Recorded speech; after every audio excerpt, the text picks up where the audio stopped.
So, welcome back to my channel, Mispronounced Adventures, and this is a bit of a different video. I might call it Travel Chat Tuesday, but not doing Tuesdays, just do it any day of the week. So, in the summer months, the YouTube channel gets a little bit neglected and I upload less videos, mainly because I'm away doing my normal job, which is I work as an expedition leader. I'm not a digital nomad and I don't work from the van, which means I'm away usually leading expeditions for clients all over the globe, or doing the behind-the-scenes safety and reconnaissance work for those trips and other guides. And whilst I can photograph those, and I photograph those for clients, and I photograph marketing material, and I'm leading them, I can't really do the video stuff because the video just sort of subtracts from the actual jobs I'm there and paid to do. But I can kind of do a little recap because I think some people are kind of interested in what I get up to. So I'm going to try a little video format of where I sort of give you a little fill you in on what I've been up to in recent times and recent trips, and see if that format works. I've been to Morocco. I've worked in Morocco for this is about my 11th trip. I'm quite used to working in this country. I can't speak Arabic very well. I can speak Toubkal, which is a Berber dialect from the Atlas Mountains, in pidgin. I can do it all right. So this trip was post world ending, really. Was my first sort of trip with clients back out working. This was a trip that might not have all happened anyway. I was meant to be taking this group to Ecuador for 3 weeks, and unfortunately all of Ecuador went amber on our FCO about 5 days before departure, which means we couldn't travel there. So we got redirected for a 2-week trip to Morocco.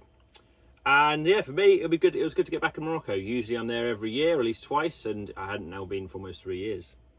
So this Moroccan trip, we landed in Marrakesh, and from Marrakesh we headed about 9 hours through some mountains and then over towards the Saharan, about 60 kilometers from the Algerian border. That's where my group of clients had some project work to do for 4 days. However, being there, it was about 44 degrees, and I posted a photograph of our in-country vehicle, which was a Ford Transit Mark 8, the same as my own one, on my Instagram, showing the dashboard saying it's 44 degrees. And this made a lot of people think I was in my own van in Morocco, and I was bombarded with questions about what I did for insurance and how I got the van there so quickly. So if anyone knows about good ways to insure your van in Morocco, comment below, because that'd be really interesting to learn, because I would probably quite enjoy taking my van here. Anyway, first thing my group and the clients and I found out was it was about 44 degrees, so it felt like being in a blast furnace. We spent most of our time kind of only working in the very early hours of the morning and working towards late in the afternoon. It was great to get the group back and sort of get involved in sort of Moroccan culture, which is very, very different than what they were used to. Quite often we would be sleeping on the roof of the Casbah we were staying in, just because it was so hot, and most of us would just be up on the roof, sleeping in the Casbah, usually having a shower right before we would go to bed, get ourselves soaked and then going to sleep and trying in some way to keep cool.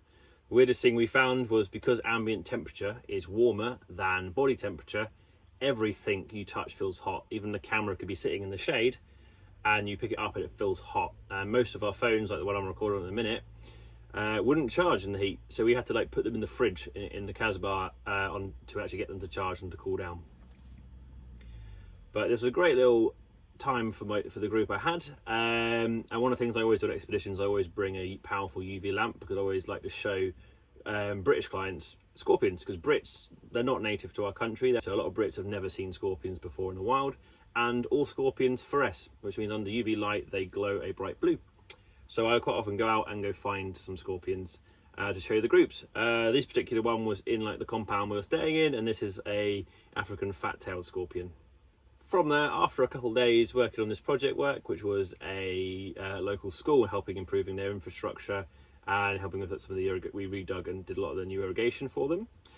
We went out into the dunes one night with some of the local staff for sort of a bit of a Berber experience for the students, where we drove our Ford Transit, which was our in-country vehicle, into the desert, and we had a pretty amazing dinner cooked by our local staff, making mint tea, which is a traditional drink of Morocco, kebabs and all sort of amazing food on these sort of charcoal stoves. It was just a really great evening for the group, and they enjoyed a bit of a song and dance and local music as well.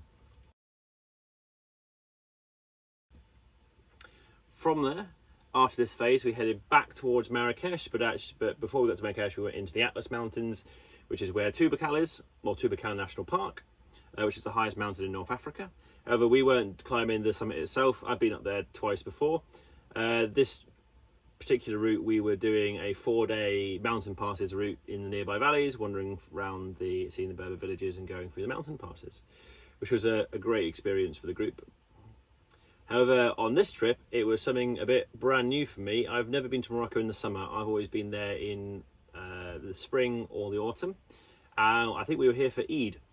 And it was a very interesting festival we got to witness, mainly because there were groups of guys wearing freshly made goat onesies.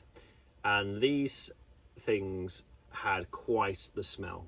It seemed they would slaughter some goats in the morning and make them into a raw onesie and wear them around and go around hitting people with sticks and irrigation pipes and absolutely beating the crap out some of the local villagers, whilst the group of local villagers also play music.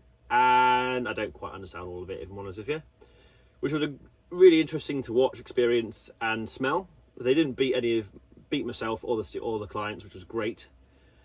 But some really interesting photos. And here's a little clip one of the teachers I had from the school, which I was taking out there, videoed of just how aggressive they were with some of these whacks.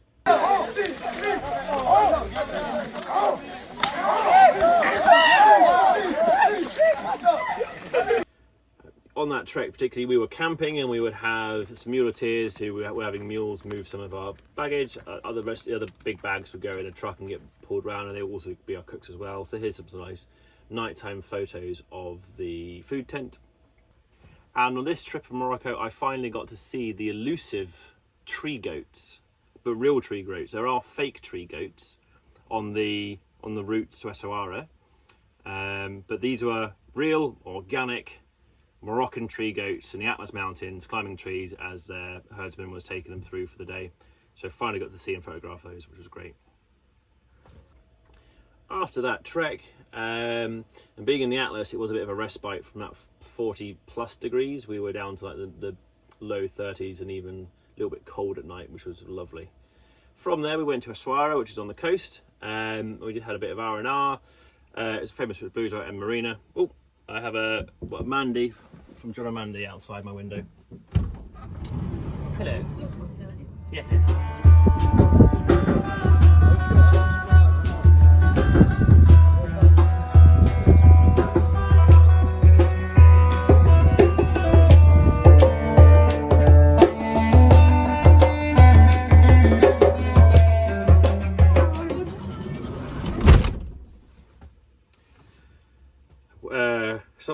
Essaouira.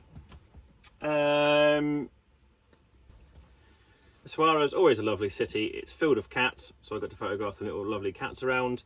Got to remember why I love the camera that I use, a Nikon D850, because the resolution is just phenomenal. I've bought some turbo Viagra for women because I thought it was funny.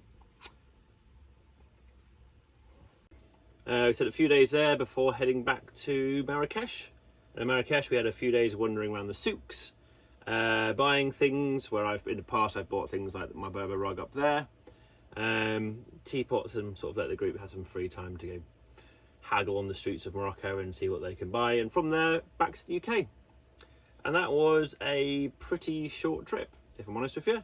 It was about 14 nights, and that's pretty much the end of it. So I don't get to record loads of bits and bobs of these trips I'm up to. I have some little footages of film, and I've got some some photos which I've been showing. But that's sort of what I've been up to over the last couple of weeks. And I've got another trip. Next week I'll be leaving for Malaysian Borneo, another country I worked in before. That'll be my third expedition leading clients of Malaysian Borneo, which I'm very excited about because I do love the wildlife out there. Bit of a different video, bit of a short one. Kind of interested to see what the feedback is. Are you interested in more of these style of videos? Because I do go away on quite a few expeditions and work jobs a year where I could do things like this and just do a little sum up and show sort of what I've been up to for the last few months. But if not, tell me about it. If you want to see more of this sort of stuff, check out my website, which is www.alexfrood.com. I'll put a link below, and that you can see sort of my expedition photography of the past. And it's also how this channel originally started as well. Not many people watch the first few playlists on this channel, which are some of my expedition work when I was doing some vlogs in different styles. But feel free to go back and watch one of those from having a month in Madagascar, doing reconnaissance jobs out there and so on. Right, well, that's going to be it for this little short video. Just wanted to see how it went and just give people a bit of an update on what I've been up to. So thank you very much for joining me, and I'll see you next time. Cheers, bye.